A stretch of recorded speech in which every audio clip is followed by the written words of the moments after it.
Hello hello सांग मैंने good afternoon. मो झाड़ू देखिकी जापे कौ रेट्रे गरम हो। तो चलो तो देखा आज मो लंच मेन्यू रे कौन बन एत गरम रे बेसी किसी तो बन हेनी पूरा सिंपल सा खाଇବା आज बन जमीक भात ता सहित डालमा कर दु तीन प्रकार भजा बन गोटा भजा जो कहती बैगण भजा पोटल भजा भेंडी भजा भजा बन सहित गोटे मिक्स भर्ता बन जमीक पोटल आलू टमाटो को सिझेकी गोटे मिक्स भर्ता बन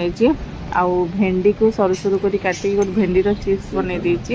आउ जो साइड रे नहीं रिसेंट गोटे ग्रीन चिल्ली आचार गोटे अपलोड करी से आचार टी नहीं आनी टेस्ट करने आ सहित साइड रे टिके दही रखी जेहेतु बूंदी नाला ता रिफ्लेक्ट रे मु मिक्सचर पकई देछि। तो लंच कर सारा पर देखली आसी झरका पाखे आउ जड़े गेस्ट आसछंती